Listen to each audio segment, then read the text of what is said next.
person that's dealing with a lot of shit. So you're trying to be positive, so you go to the extremes of being happy, but then you can fall and be really, really down. So you have what looks like mood swings, and they can be really extreme to the point where it doesn't look healthy. But I could see that's what people were starting to label me, and it's like, how the hell do you get me as being bipolar? Like, I'm the most positive person going. Let's talk about the downtimes. Am I really depressed? I ain't depressed. You just fucking abused me. You just fucking stole from me. You just fucking did this and did that to me. Like, tell me if you walked in my shoes, you wouldn't be just as angry as I am.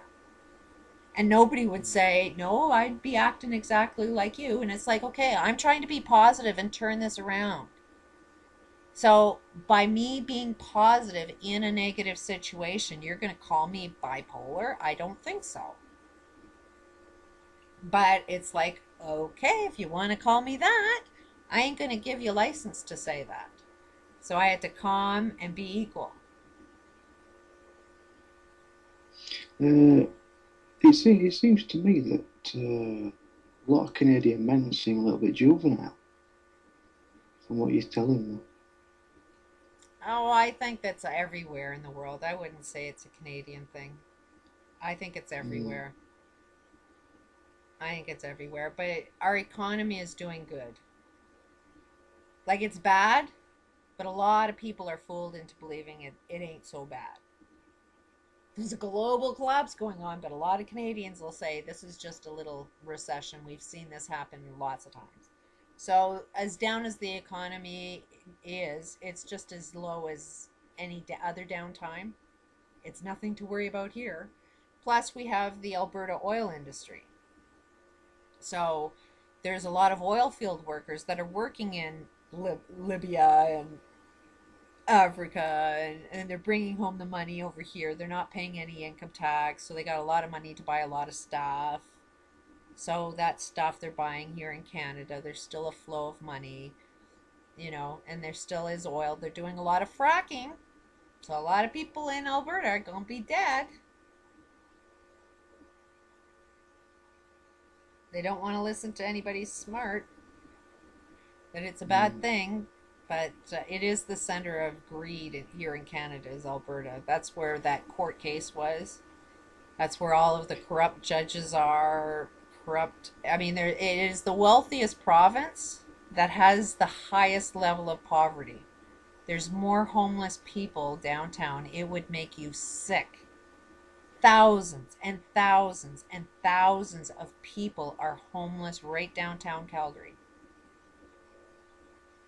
I'd never thought of that at Calgary. Oh yeah. And they hover all around the police station. Right where the police station is where all of the homeless people are.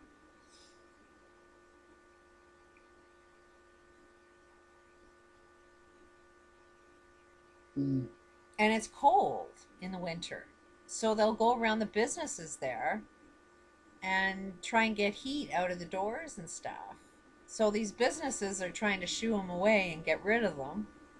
And it's like the only reason you got that business is because of the poverty you're creating. yeah. And what that province does, well, a lot of people don't know this, but it is a province that isn't paying any income tax. It's the highest province that isn't paying its federal income tax. So they create a lot of poverty. Same situation as me, where these deadbeats, don't want to be responsible. So there's a lot of abuse there on women and children. And so, kids and women are homeless. And, so the males, there's more of what you see, but there's a lot of females that are homeless as well. But you know, you don't tend to see a child as a child that's homeless. They just look Mm. like men or women that are homeless, but they're kids. A lot of them are kids that are growing up on the streets. And but a lot like me, I had to leave that province or I would have gone insane. So I went to Ontario.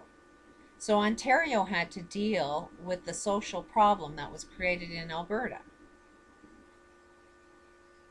Is that where the Great Lakes are? He's in Ontario, yeah. Yeah. So, and then I got that court order that had to be confirmed. I ended up going homeless trying to confirm it because the judges all said I had to fly there. So I used my rent money to get that court order confirmed so I would get all the money that was owed to me. I was owed like 150,000. And a judge agreed to only 60,000 because he felt that there would be a problem collecting the money. So the amount of money I was awarded wasn't technically based on their own laws. It was based on what a judge thought that they could collect. So I could have collected $60,000 that was owed to me. So I thought, well, I'll pay my rent after I get that money because they'll garnish everything. They'll freeze his accounts. They'll seize his house. They'll do everything they said they would do because in order to get into these courts, you had to go to a course that said this is the law and this is what we'll do if you don't pay your support. So I relied on the laws that they said they had, and that's the level that they said they would do if they got caught. So I relied on that law and I used my rent money to follow through on what they told me I had to do, just to find out that no, he didn't have to pay anything. I mean, he had to pay $10,000. Ironically, the legal aid lawyer's fee was $10,000, which she never even asked for cost. I won, so they awarded me 13. They kept 13, 14. He was able to keep that 14 because the judge ruled that I owed him child support for the child that was living with me. Mm. Because my lawyer didn't tell the judge where the kid lived. And my daughter was staying with him only for 2 weeks while we were in court because of the level of harassment. So she was only staying there while to keep things calm while the court was going on. So she never ever said that, hey, every time I go to court, the abuse increases. And every time that we're in court, the kids always end up over there because there's a lot of bribing. She got offered a lot of clothes, got offered a lot of stuff. So it was like, okay, they usually fall for that. And I don't fight that because it's like, okay, everything's calm. We can deal with the court. Just tell the court the game that's played and let them know that this is a 9-year pattern that as soon as court's done, he kicks them out. Which he did. As soon as court was done, he kicked her out. Exactly the same pattern that had gone on for 9 years. And I had paperwork that proves he does that. But the lawyer never presented that. She only got her wage and the award, the judgment for what they were awarding him that I owed him child support for. He got to keep. It's just so wrong, isn't it, really? Yeah, so it's like I lost my mind. I couldn't live in Alberta. So then I'm on social services in British Columbia. So another province is paying for the social problems that Alberta created. Because that money is coming from this province government. It's not being paid federally, it's being paid provincially. So each province is paying for the crimes that are going on in another province. Mm. And when I calculate how much all of this cost, it was well over $300,000. Just to make all of this happen cost taxpayers $300,000. And I'm one person. And there's a women's shelter. And there's a women's shelter in every town. So you multiply that by thousands and thousands of people, and you tell me that we're earning enough tax dollars to support that? We aren't. There's no way. We're bankrupt, and nobody will tell you that because there's no statistics. Nobody's going to say what the actual cost of all of these problems are and how much tax dollars are actually being raised. Most of anybody that's making money is not paying any income tax. It's just the small average guy that's making minimum wage that's paying income tax. Your typical factory worker. That's getting all your wage taken off, and you know who's making all that money? All these judges, all these lawyers, all these police who aren't doing a job, all of these politicians that are not doing what your tax dollars are paying them to do. Is every time I make a phone call to make a complaint, there's a secretary answering that call and doing Yeah. nothing about it.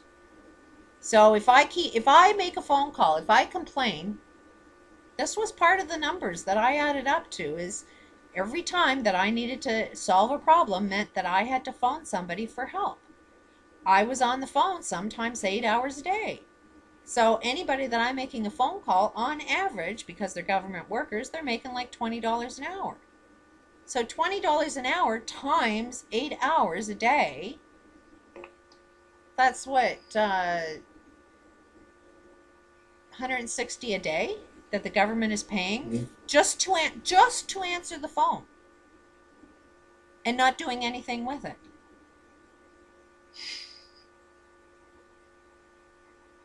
Wowza. And then they wonder why economies are in such a state. We are not sustaining the problems that we're creating.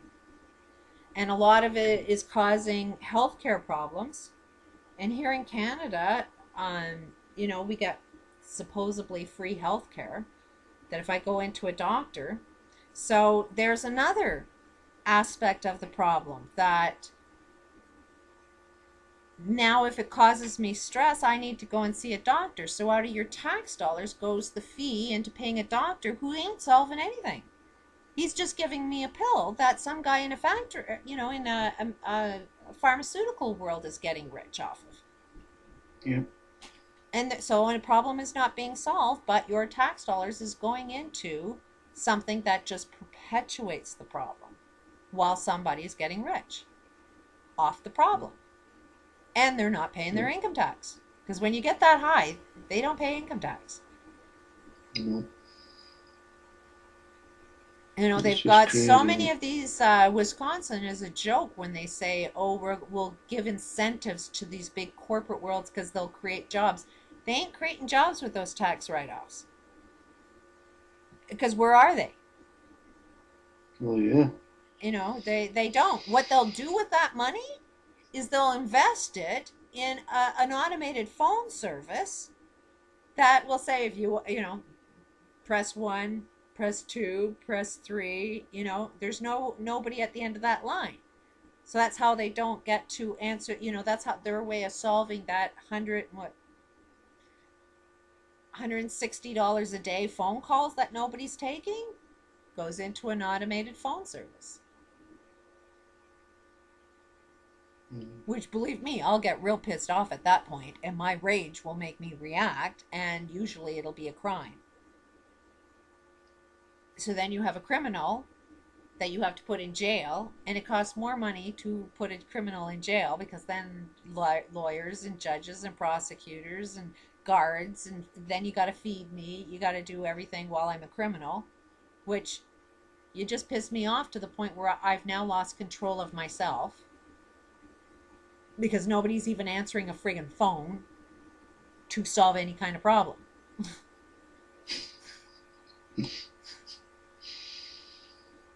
I know that's madness. I think it was the Swiss government or Swedish. No, it was Swiss government. Uh, they wanted to start bringing in an air tax. A what? An air tax. If you breathe, you got to pay taxes? Oh, wow, that's every time you take a breath, you got to breathe. That's how crazy it is. It's like, yeah, now I own the air. Let me patent air. But I mean, they've even done that. You can go to an airport and there's these places where you get oxygen. They are selling Mm. air, Yeah.